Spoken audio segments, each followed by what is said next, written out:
We carry around 250,000 people on our small group adventures each year. And until recently, we were the largest travel B Corp in the world as well. And we really see travel as providing opportunity for all of us to change the way that we see the world.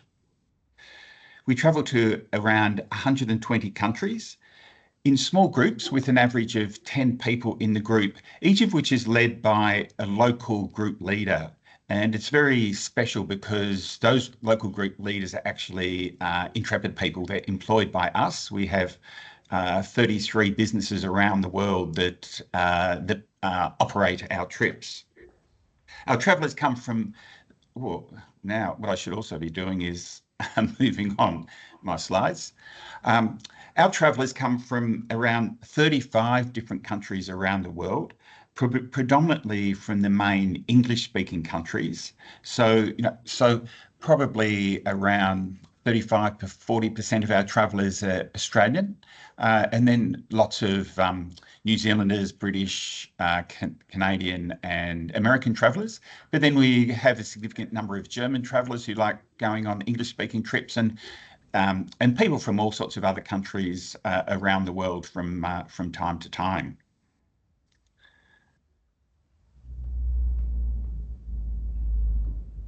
So Intrepid's been a B Corp since 2018, and so we've done our certification 3 times. The first time we did the certification, we actually had to do it 23 times for, at that time, our 23 businesses around the world, which B-Lab were pretty amazed at.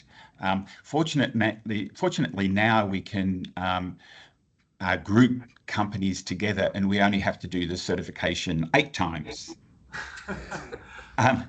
But attaining this certification is a major company objective. So last year, our company goals and incentives were all predicated on retaining our B Corp certification. So we treat it as a really important goal for the company. So both for last year and certainly going into the future. And also, of course, to be improving our score each time we do that. And by having it as a core company goal, it really helps to ensure that people from all around the company are focused on it and aware that it is so important. And I think also that managers ensure that their people have the space within their roles to contribute time to the work that needs to be done. So an impact business model rewards a company that looks at solving an environmental or social problem through its business operations.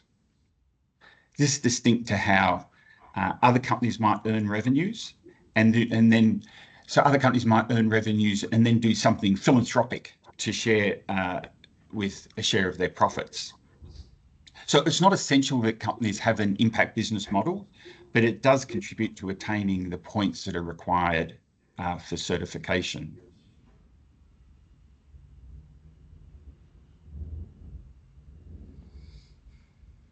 So we built a separate impact model that showed the value of each of these 3 areas in our trips for our customers. So that was a really long and challenging job. So we didn't, Intrepid has about 950 different itineraries. So we didn't assess all of those. We assessed the top 25% of our trips by revenue and broke down all their activities by hour and assessed the percentage of time involved in each of these 3 activities. And this is then converted to a percentage from a percentage of time to a percentage of revenue. And any business model that you're proposing needs to contribute at least 10% to the revenue of the company so that it can be classified as an impact business model.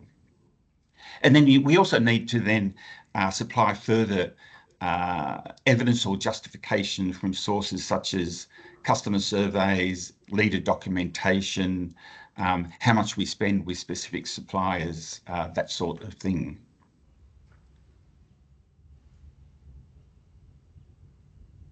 So what are each of these impact areas? So in the area of health and wellness, Intrepid offers active trips that stand out for their physical activities. These include walking, cycling, kayaking, and other multi-active pursuits. So the trips with these activities allow customers to explore a destination and provide a platform to improve their physical and mental health. Our experiences are designed to offer a break from everyday stresses, promoting mental well-being. And that is something that B Corp recognises and values. And so that is an effective impact business model for us to be achieving. Environmental education. This involves educating travellers about environmental issues. It's seen as important and valued by B Lab, but it's also about assisting other stakeholders, especially local suppliers like hotels and transport companies. So we do put quite a bit of work into educating our suppliers about environmental issues. Then arts, media and culture is about recognising and valuing local cultures. So the impact here is about safeguarding cultural heritage such as artefacts or traditional practices. So this is important for maintaining a community's sense of belonging and shared identity. And it's an area where tourism can really valuably contribute to the wider world.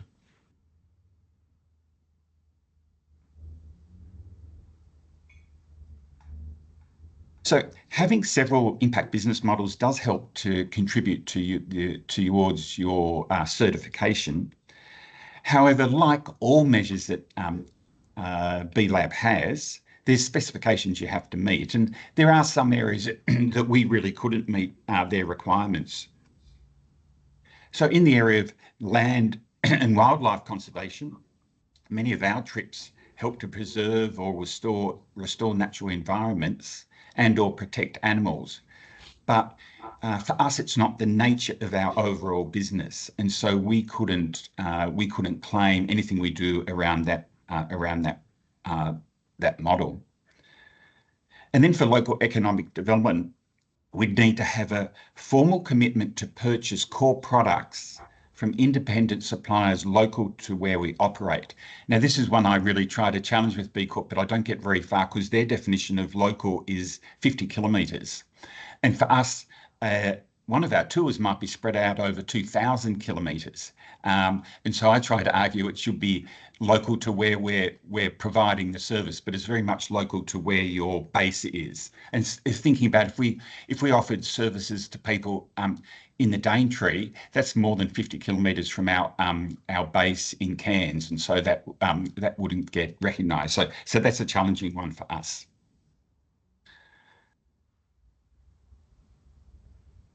So the impact business models help our team members focus on prioritising the inclusion of activities on trips that can be both purposeful and impactful. They help us to identify skills we need to recruit for and for new staff and for the training and development of our office staff and our leaders.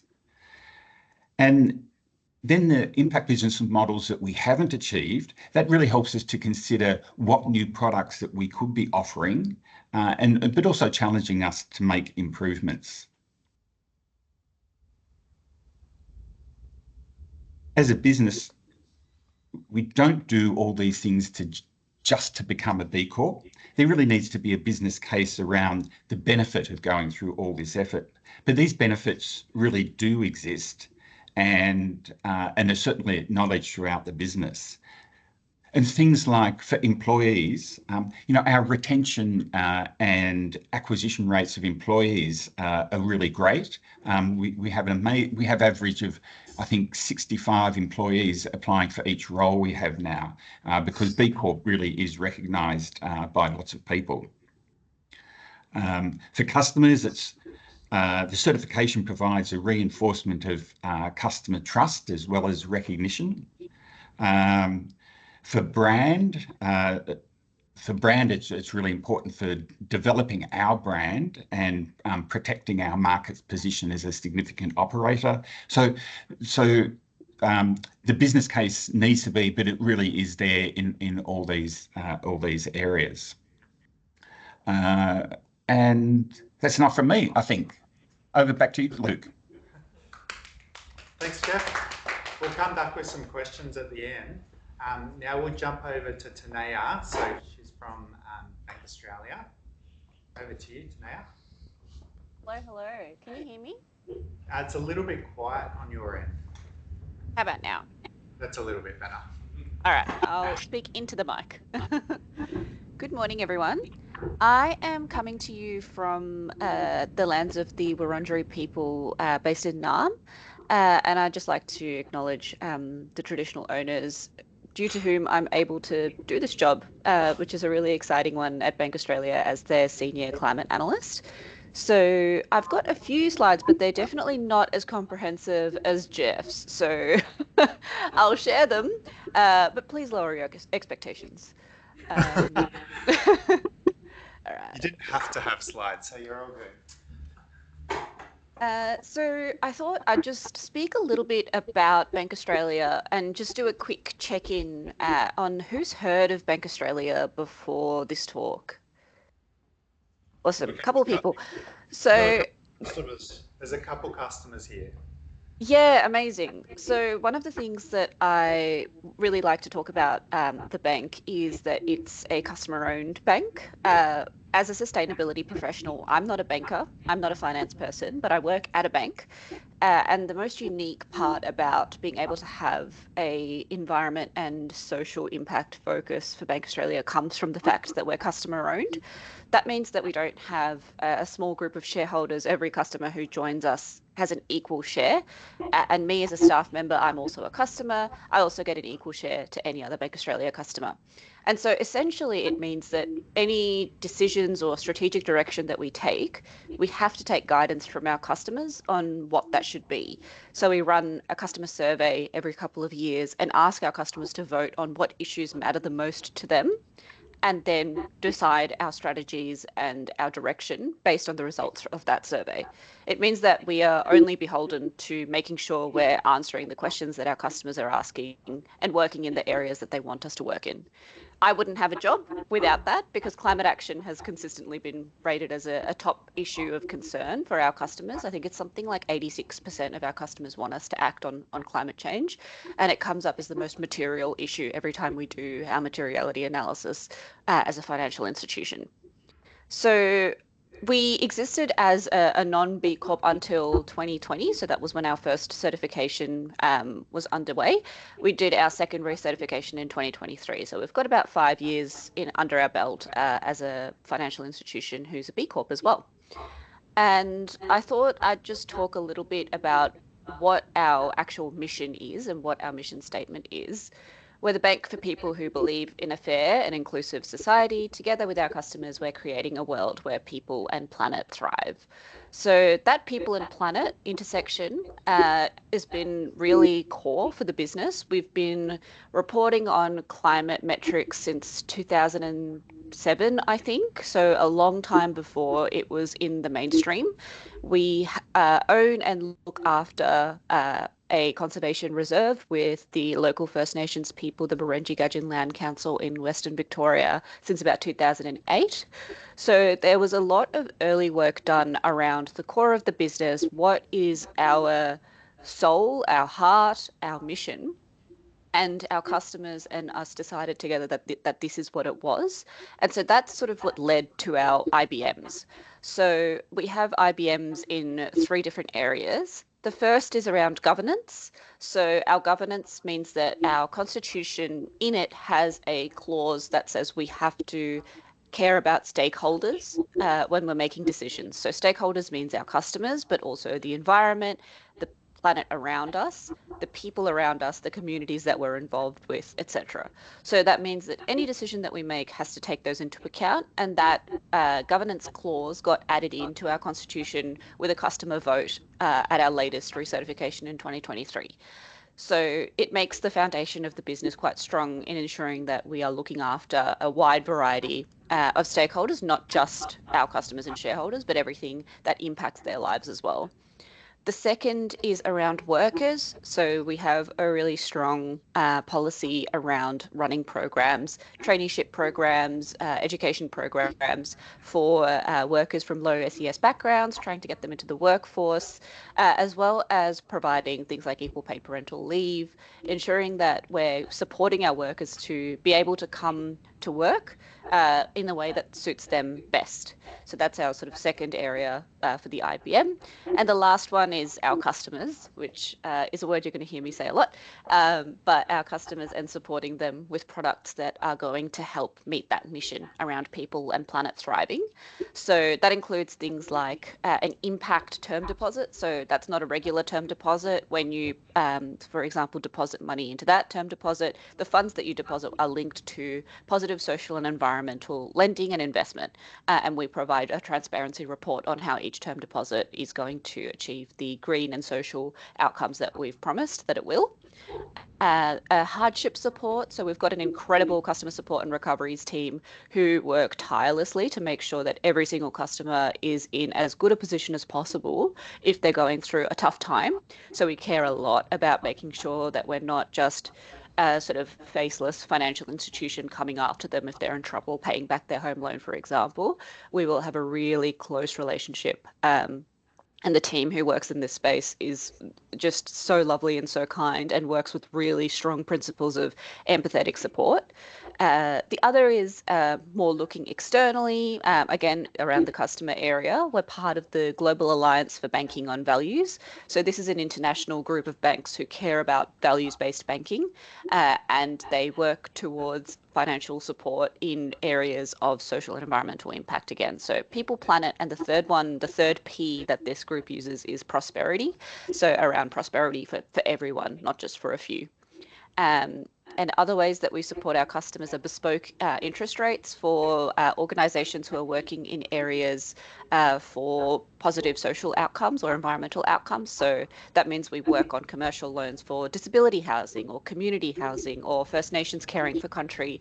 And we work very closely with the teams at those organisations to help them access finance and funding in situations where they've previously never done that.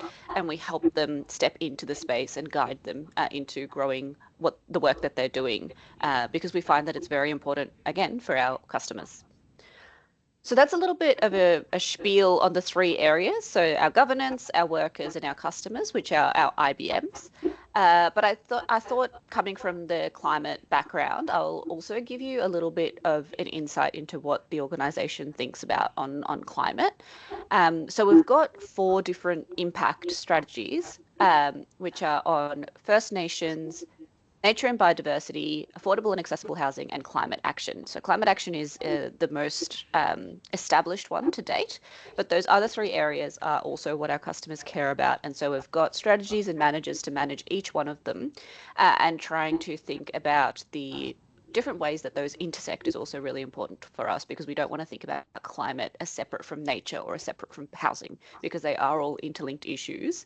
And so we work together to make sure that any products, any services, any actions that we take are all considerate of those 4 different impact areas. And the layer that overlays all of this, that makes us to be able to have a positive impact on people and planet, is our responsible banking policy. So overarching absolutely everything that we do is a policy that tells us what we do and don't invest in. So we look at green and sustainable investments, not-for-profits, the clean energy transition, inclusive and community housing, and our customers. We don't invest in fossil fuels, live animal export, the arms industry, gambling, or tobacco. I'm really conscious as well that we actually have a base in the Latrobe Valley in Melbourne. So when it comes to this do and don't invest in, we're really committed to making sure that our home base in the Latrobe Valley, which has historically been a part of the energy provision for Victoria and a really key part of Victoria's success story, and part of the reason why we're able to support customers and people there, is because we're committed to supporting the community through the clean energy transition. So we have a credit union history in that area. Our employees are former employees of our customers are former employees of the State Electricity Commission there. And so with over 25% of our staff there, we actively engaged with initiatives focused on the clean energy transition. So we sponsor the Gippsland New Energy Conference, the Transform Expo for renewable energy jobs, events as part of Environment Victoria's Just Transition program, and also things like commemorating the 10-year anniversary of the Hazelwood mine fire. So we're really conscious and really respectful of the fact that we've got staff, people, and history in a historic mining region. And we're really committed to making sure that the transition for those people is well supported and also is well informed with what our broader work on climate action looks like. So we're really conscious that we don't want to leave people behind, and we don't want to have a clean energy transition that isn't just. So we're focused on climate justice, not just climate action. So that's sort of the brief spiel. There's a lot more things that I can go into, but I'm conscious of time, so I'll pause there. Thank you for that. Last but not least, we've got Natalia from TalentWeb. Do you have slides, Natalia? If you don't, I don't have slides. I do have to, well, that's okay. You didn't have to. So, hi everyone. My name's Natalia. Can you hear me? Yes. Yep. Oh, good. I'm a senior consultant at TalentWeb. We are a B Corp certified recruitment agency. We became certified in 2019. We were the first in New South Wales to do that. I'm currently on Wurundjeri land, which is why I'm shivering in Melbourne. And I'm also a B Local leader for Sydney, where I support the B Corp business movement through community building, events, and cross-sector connection. And our impact business model, recognising two IBM. Oh, sorry, that is my robotic Hoover there that I'm going to turn off, because that's going to disturb me. Oh my goodness. Sorry about that. 1 second, I do apologise.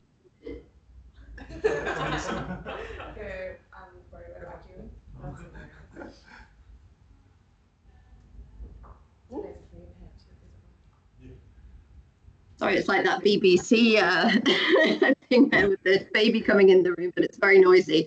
So our IBM business model recognised across two areas: governance, and which is our mission log. So we formally commit to considering all stakeholders, not just shareholders, and ensuring our leadership is legally empowered to balance our purpose with profit, and use this framework as a guiding strategy for decision making and accountability. But second as well, but I would say this is the primary, our customers is our second area, so support for underserved and purpose-driven enterprise. And what this looks like in practice is around challenging the status quo in recruitment and the belief that it can be a meaningful lever for positive change. I wanted to do a show of hands. How many of people in the room or on the panel have had a negative experience either as a job seeker or in a hiring capacity with recruitment? Yep. Go on, be honest. I think it's a lot. Yeah, and that shouldn't be the norm. So it's an industry that's not always associated with transparency, fairness, or long-term thinking. And we see that as an opportunity to do things differently. So at TalentWeb, we prioritize purpose-led businesses, B Corps, not-for-profit, social enterprises, and other values-led organizations, and offer holistic, tailored options that adapt to different budgets, needs, and inclusive of pro bono work. And taking values into account alongside skills. So people that can not only do a job, but love the work. And we support job seekers looking for meaningful work, not just the next job, by consulting with them and leading them to opportunities that we might not directly be involved with, but helping them by knowledge sharing of how to identify rather purpose-led organizations or businesses where they can marry their skills up with.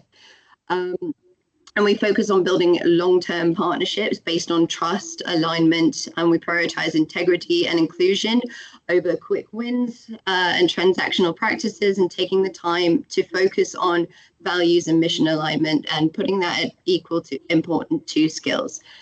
Internally, we embed inclusion and well-being and ethical practices into our hiring and internal culture with our benefits and client relationships. So we have quite a robust parental leave policy, lots of focus on wellness days, a wellness allowance, professional development allowances. It's a very high pressure kind of environment, and very much it can lead to burnout in staff. So we want to make sure that we create an open space and prioritize the well-being of people that work at TalentWeb. And so in essence, in a nutshell, the IBM is twofold: supporting organizations that are working towards broader social and environmental goals, helping them to grow their teams and expand their impact, and supporting individuals who are seeking purposeful and values-aligned work. So by connecting those two, we're creating impact not just around our business, but through it. So we treat that as something that we have to actively measure. So we use the impact assessment as a live benchmarking tool for this, which has helped us identify areas for growth and led to a 15% uplift in our score. And internally embedding purpose into the government team goals and performance reviews. So we do this by tracking feedback internally. So, we're consistently doing internal surveys, suggestions, and everyone within the business has a say on the direction of the business and changes that we make within the business.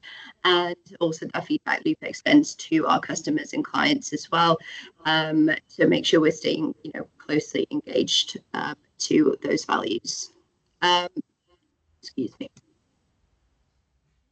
So how this connects to our mission, purpose, and values, B Corp certification is voluntary, self-led, and self-funded process. And it's a public commitment we see to be held to higher standards to operate with integrity, accountability, and impact at our core. And I think that choice says a great deal about the kind of business that you would like to be. Our guiding statement is we do today what others do tomorrow, and that mindset of being proactive, purposeful, and people first is reflected in every part of our work as we seek to continually raise the bar for ourselves and the industry as a whole. Our values at TalentWeb are united, transparent, balanced, progressive, tenacious, and trusted. These are not just internal markers, they shape the way that we treat candidates, our clients, our team, and our community.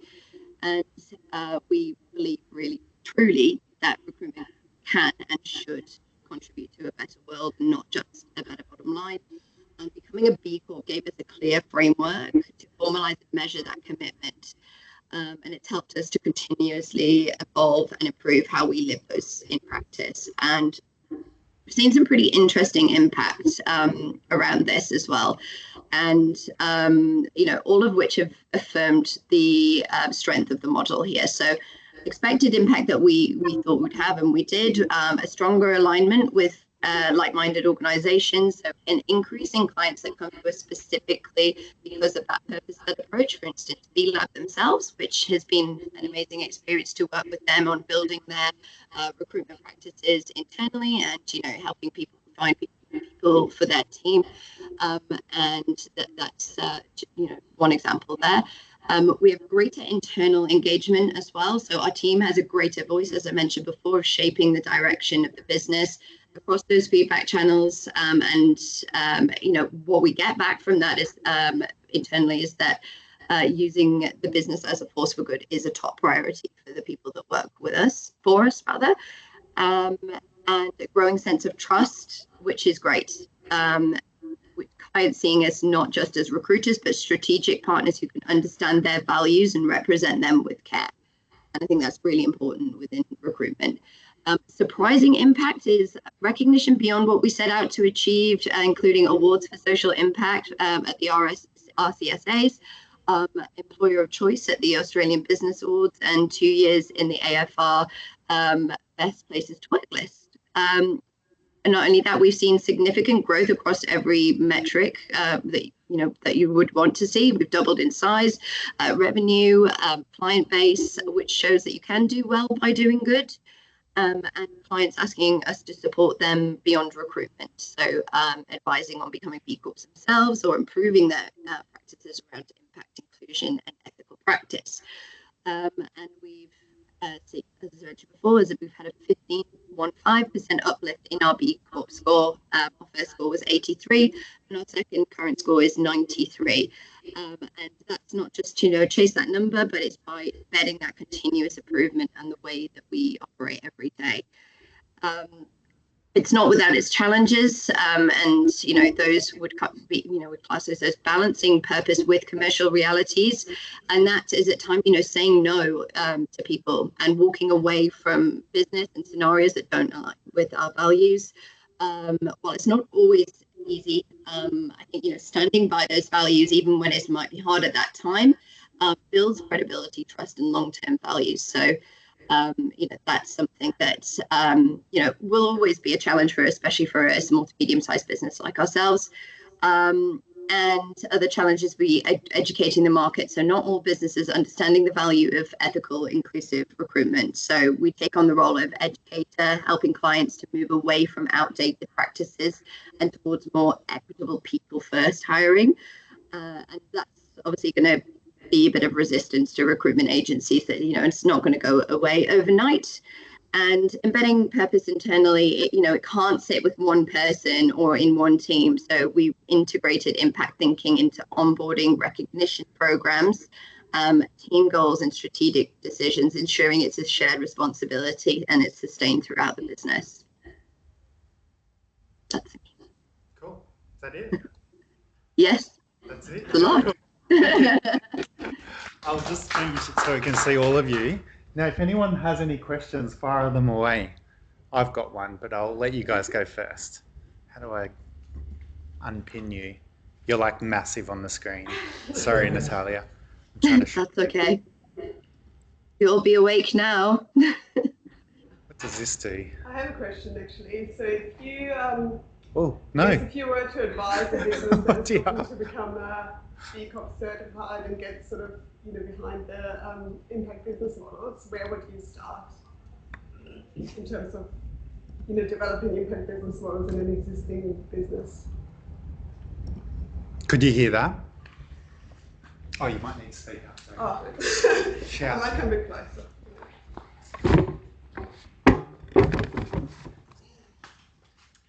My question, can you hear me better now? Okay. My question was around existing businesses that might be interested in becoming B Corps. Where would you start with developing impact business models? I'm happy to go first because I think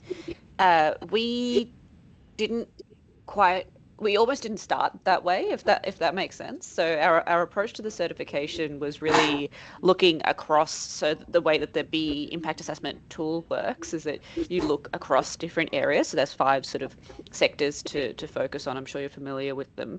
But when we answered with particular responses to, do you have a mission lock, for example, or do you have a particular program for trainees, or do you have green products like our Clean Energy Home Loan has a discounted rate for customers who are making upgrades or are building new green and sustainable homes. So we answered questions like that, and that essentially unlocked further questions that we could answer. And through that process of going through the entire platform, we figured out where our IBMs could sit. And so Jeff spoke a little bit about the areas that they weren't at Intrepid able to get IBMs in, and the same applied to Bank Australia. We thought we had something, but it wasn't sufficient per B Lab standards for an IBM, or didn't quite fit or didn't quite match. And so the whole process of certification sort of revealed the IBMs to us, as opposed to us coming to it with ones in mind. Any other questions? Yeah, I think I'd agree with that, and because for the start you want to just focus on the the certification process itself and the areas within the certification process. And then if an impact business model appears, or you think there's something there, then you can work on that once you're into the process.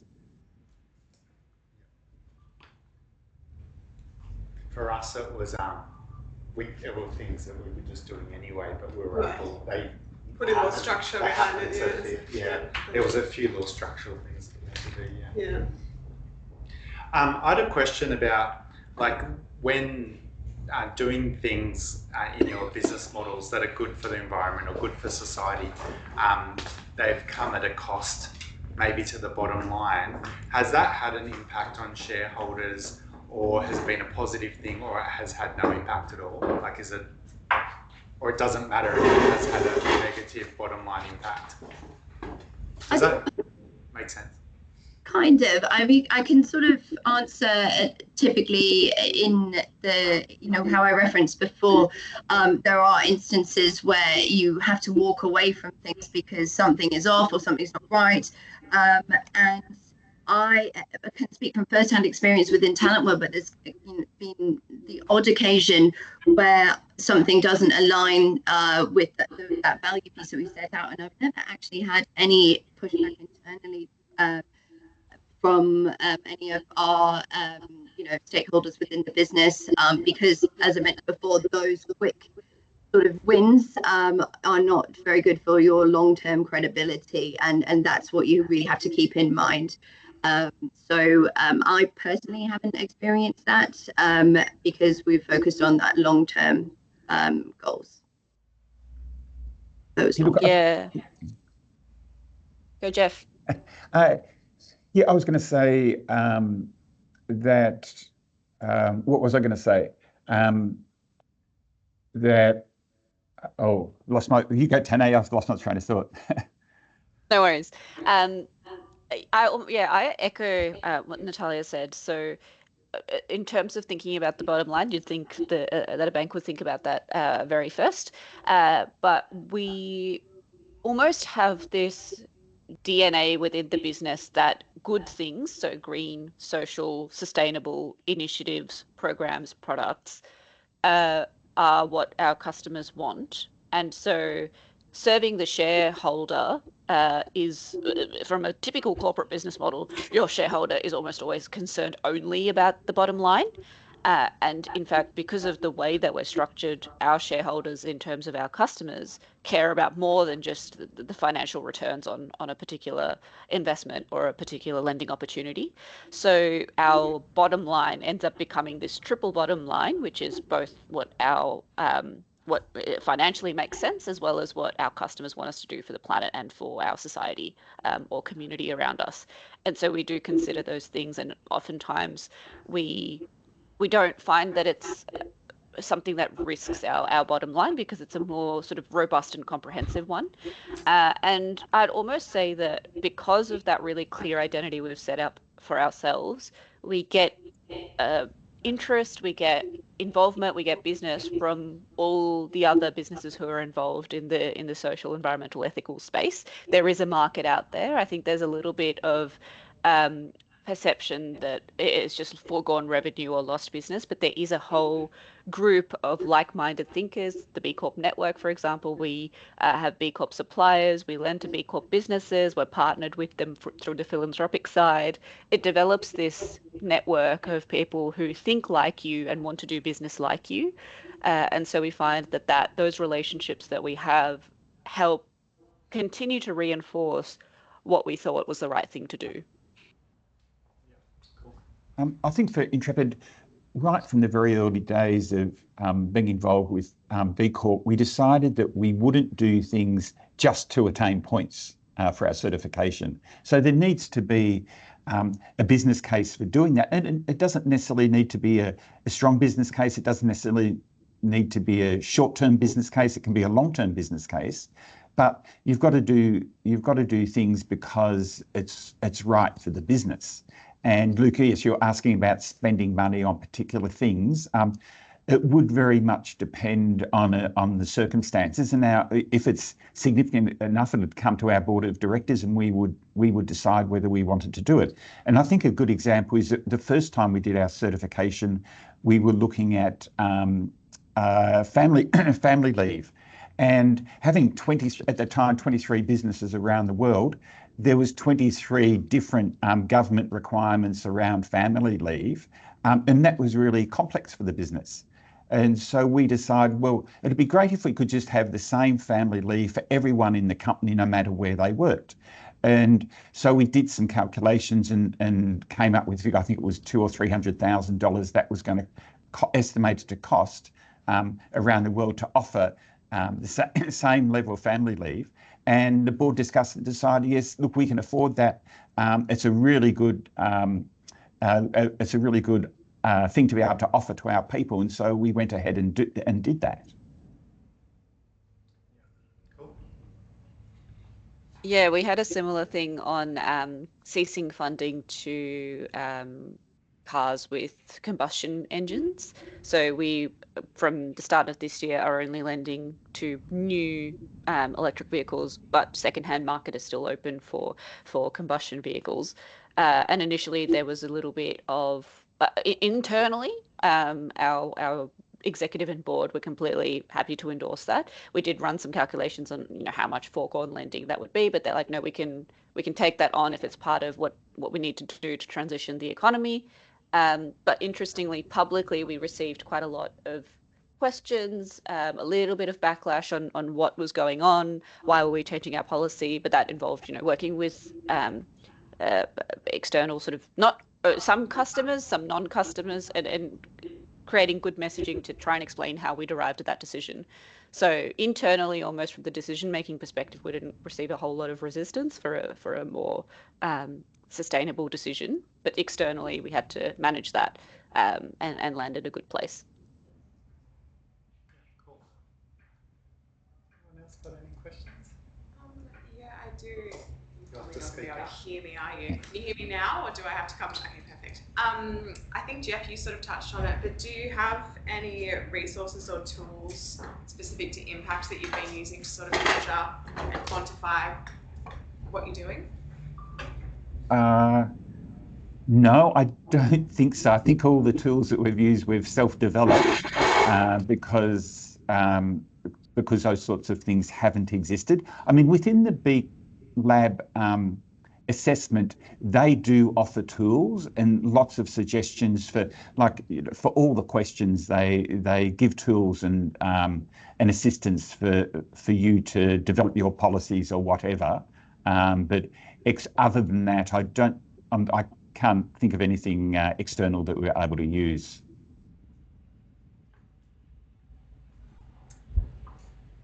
I have a question. Natalia, you mentioned part of your purpose is to influence and educate, clients on being better. And I'm curious if all of your business impact models have influenced people who might not have initially had these values, but have now come on board in terms of customers or even internally. Sorry, I just want to make sure I got your question quite clear there. So from my understanding, you're asking, when I mentioned about educating clients, are you asking if there's any sort of examples of them becoming B Corps after that? Yeah. I wouldn't say I've sort of directly influenced too many clients. I've only been at TalentWeb for about 2 years. However, there's been sort of mentions of interest in regards to that. It's quite a long process, and obviously something that you have to very fully commit to, and it helps to have a couple of years of data behind you to get in that process. But from the conversations that I've been having with people, it is very much so in their recruitment practices, how to remove biases from their recruitment practices, how to ensure that candidate care is the top priority for them through a process. So even if somebody doesn't sort of end up working with you, they still have a very positive sort of view of your brand. and your business. And I think that really does definitely help. And also how sort of people, value other people's time within that as well. So I don't think I've sort of directly sort of influenced a B Corp certification. I actually have slightly influenced my dad's one of my dad's businesses. They're looking to go through a B Corp certification in the UK, but they are an energy company, so it's obviously a lot more complex.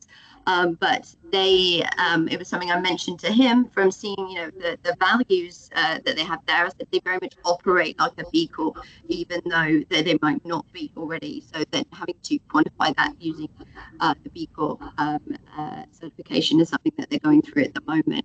So slightly, but not in a work-related sense. But the interest is definitely there. I don't know if you sort of have that with any of your sort of customers and stakeholders. Anyone else? I think that the interest is definitely there, and it's knowing about it. But the other big question for people and businesses is that getting started. How do you really start off? And if you're thinking about it, my recommendation would be to go to the B Corp website, because anyone can use their assessment. So you can go and have a play with the assessment for a couple of hours, see what's involved, do part of the assessment and see how you're performing, and then it'll give you a good idea of whether you're ready to do it or whether your business isn't in the position where you can. Cool. Any other questions? I think we're good. Thanks, guys. Is there any final words or things that you'd like to leave us with, or wise wisdom? No? All good? No, I'm going to say if you're sort of small to medium-sized businesses, you've definitely got a great opportunity, especially, you can be very agile and, holistic with it. So you probably have more of a, good opportunity of creating these practices and driving them forward. And it's admirable that, organizations such as, Bank Australia and Intrepid can do that, but definitely got a really great opportunity if you're a small to medium-sized business. And thank you for listening. Thanks, Natalia. Thanks. Yeah, I'll just add a little bit more there because I attended the B Assembly back in 2024. So that's essentially a conference of B Corps around Australia. And I had the privilege of being able to go there. But speaking with a lot of the sort of bespoke businesses, smaller businesses, their experience with certification and recertifications, just a reminder that the B Corp model is meant to fit for your business. So it is flexible, and the certification process that a larger organization will go through is not the same as a smaller organization. And oftentimes a lot of the elements of your business, if you're here, you're already probably working with or working for or managing a socially conscious business. A lot of the elements that you sort of take for granted, or that's just how we do things, will actually align with the B Corp way, so to speak. So what Natalia was saying there about her dad's business, that's sort of a lot of the smaller organizations that join B Corps are already sort of doing things the right way. And the certification process is actually a pretty useful tool to document and write down and communicate really effectively the good things that you're already doing. And so I treated the certification and recertification almost as a way to reaffirm the values that we do hold as a business already, and use it to guide how we communicate it or how we document it. Thanks for listening as well. Thank you. And look, I think becoming a B Corp is really valuable in becoming part of the B Corp community. And you guys there, you're not B Corps now, but you're already developing a bit of a community, and it's being able to learn from like-minded businesses and to realise that you're not the only one who thinks that way. There's lots of other businesses who want to do good for the world. So, and we've done lots and lots of activities with other B Corps in Australia and around the world. But for me, I think the really, really valuable one is just with the engagement of your people. And when we first started, our people didn't know anything about B Corp, but we talked to them about what it is, and they became really, really enthusiastic. And when we first became a B Corp, that was a huge celebration within the company, because people really valued it, and it continues to value it now. And for us, the engagement of our people is one of the main goals we have, and so having B Corp certification really assists that. Awesome. Thank you, guys. I hope you enjoy the rest of your morning, and your vacuum can finish its job, Natalia. Oh gosh, I know. I'm so sorry. Well, That's life. I'll talk to you all later. Thank you so much. Thanks. Bye. Bye. Bye.